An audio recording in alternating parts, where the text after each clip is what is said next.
Okay दीदी। Got it? Yeah.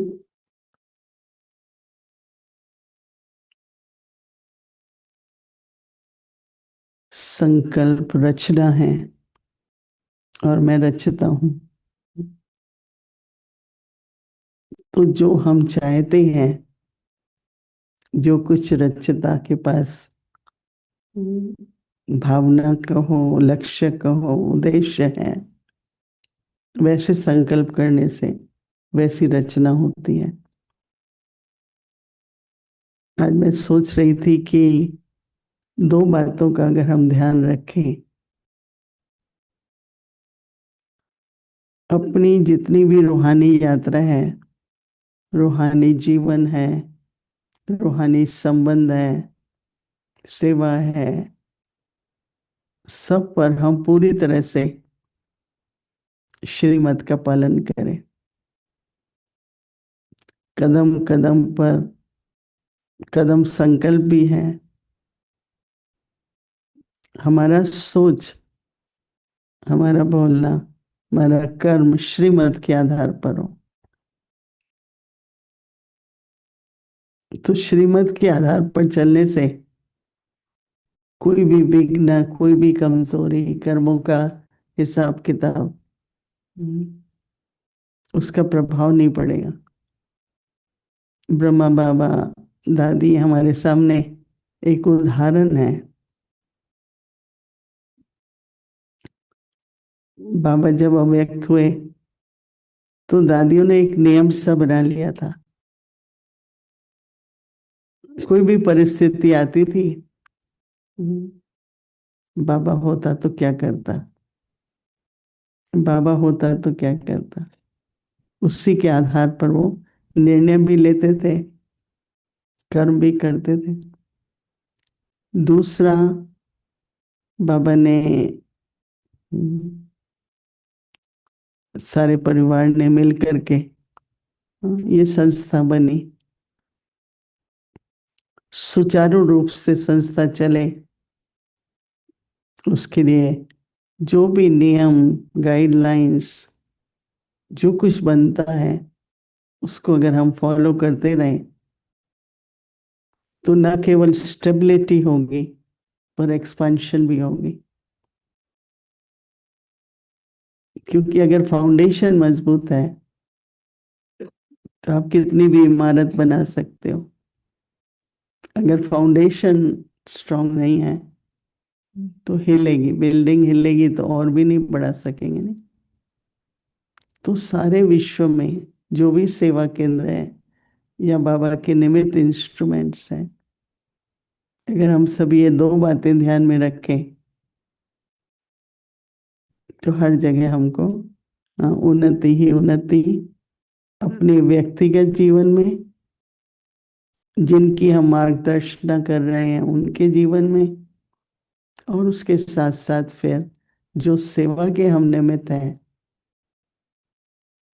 कहीं भी मन मत दिखाए न दे कि अपनी मर्जी से करते हैं, जो मन में आता है करते हैं, अपनी इच्छा से करते हैं। नहीं, बाबा की श्रीमत से करते हैं। हमसे कोई भी कहता है बाबा की जो श्रीमत है, हम उसके आधार पर आपको ये राय देते हैं। नहीं, मेरी राय है, नहीं, मैं क्यों राय दूं, कैसे दे सकती हूँ। लौकिक में तो ठीक है, पर ईश्वरी परिवार में हमारी राय श्रीमत है। कोई पूछते हैं ये करे नहीं करे, मैं अगर बुद्धि में याद होता है, नहीं तो मैं कहती हूँ भाई देख लो ना, गाइडलाइंस देख लो। पहले ऐसा होता था कि चलो मैं बताती हूँ, अभी तो कहते हैं नहीं, व्यक्तिगत कुछ नहीं है, टीम बनी हुई है, कमेटी बनी हुई है, जो सबकी राय है वो हम करेंगे। व्यक्तिगत निर्णय नहीं है किसी बात में भी। तो ये दो बातें बहुत जरूरी हैं अपने जीवन में रखना। तो आज बाबा होमवर्क दे रहे हैं।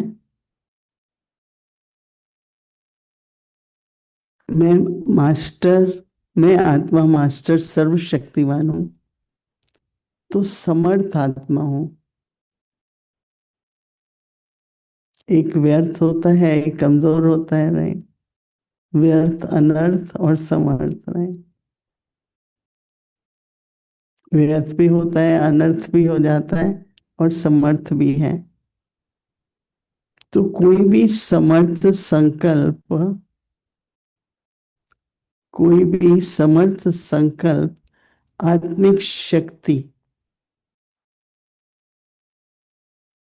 अर्थात एनर्जी जमा करता है। आत्मिक शक्ति अर्थात एनर्जी जमा करता है, समय भी सफल करता है। आजकल बहुत एनर्जी जमा करने की आवश्यकता है। समय भी सफल करता है। व्यर्थ संकल्प एनर्जी और समय को व्यर्थ गंवाता है। एक सिर्फ संकल्प नहीं व्यर्थ जाता है, एनर्जी भी जाती है, समय भी जाता है, और चौथी बात अगर हम देखें तो हमारा श्वास भी जाता है। श्वास भी व्यर्थ चले जाते हैं। तो व्यर्थ संकल्प की रचना बंद करो। कुछ भी प्लानिंग करो, काम करो, बट टू मच मत सोचो। तो आपको बार बार नहीं करना पड़ेगा, एक बार करेंगे उचित होगा, एक्यूरेट होगा। एकदम दूरदर्शी होकर के हर बात स्पष्ट दिखाई देगी। लेकिन अपने संकल्प आते जाए, हम करते जाते हैं। थोड़ा उसको समर्थ बनाओ। व्यर्थ संकल्पों की रचना बंद करो। यह रचना ही आत्मिक रचना को, आत्मा रूपी रचता को परेशान करने वाली है। कोई भी काम करो ना, बैठ करके पूरा विजन क्लियर करो, तो वेस्ट नहीं जाएगा। नहीं तो कितना कुछ धन भी जाता है, समय भी जाता है, संकल्प भी जाते हैं। इसलिए सदा इसी शान में रहो कि मैं मास्टर सर्वशक्तिवान हूं, समर्थ आत्मा हूं, तो कभी परेशान नहीं होंगे और अनेकों की परेशानी भी मिटाने वाले बन जाएंगे। कोई भी किसी बात में परेशान होगा तो हम एकदम उसको कहेंगे अपनी शान में रहो, अपने सम्मान में रहो।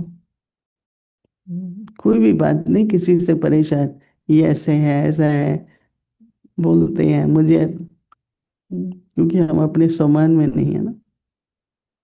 इसलिए मास्टर सर्वशक्तिवान हूं, हर संकल्प मेरा समर्थ हो। एक बहुत सोचने की, मन का सोच भी होता है, बुद्धि का भी होता है। बहुत सोचते हैं मन में। मैं देखती रहती हूँ, एक चीज बनाई फिर दूसरी, फिर तीसरी। अरे भाई, थोड़ा दूरंदेशी होकर के अपना विजन बनाओ। तो दूसरों की सुनते हुए भी अपना विजन होता है, तो दृढ़ता भी रहती है और दूसरों का विश्वास भी बढ़ता है। आजकल ये भी बहुत जरूरी है कि सबको मेरे पर विश्वास हो। वो तब होता है जब हम दूरंदेशी होकर के हर बात को उचित तरीके से, समर्थ रूप से, स्पष्ट रूप से करते हैं, बनाते हैं, जो कुछ भी है। तो इसलिए बाबा ने ये जो मास्टर सर्वशक्तिमान हो, और हर संकल्प जो करो वो सफल होना चाहिए। वो तब होगा जब समर्थ होगा, तो सफल भी होगा, नहीं व्यर्थ तो सफल नहीं होगा ना कभी भी। मुझे याद है एक बार बाबा ने जयपुर भेजा, म्यूजियम बनाना था। तो बाबा ने कहा बहुत बड़े बड़े चित्र हुए हैं वो। तो हमने कहा होने चाहिए। पर हमने तो बहुत ही बड़े बना दिए, वो भारी भी बहुत थे। तो ठीक किया, पर व्यर्थ तो गया ना थोड़ा। तब से हम लोगों को बहुत ध्यान रहता है कि जो कुछ हमें करना है उसमें कुछ व्यर्थ ना जाए। और वो दोनादेशी बनना पड़ता है। सबकी राय सुनते हुए भी हम्म, एक विजन बना हुआ हो तो राय कोई भी दे सकता है, पर विजन बना हुआ हो ना।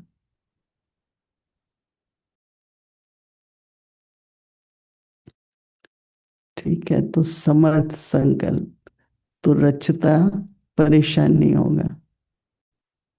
रचता कौन है? मैं ही हूं ना, राइट। बड़ा सूक्ष्म है। अगर अटेंशन देंगे और वो इस स्थिति अभ्यास से बनाएंगे तो हर संकल्प समर्थ जरूर होगा। ओम शांति।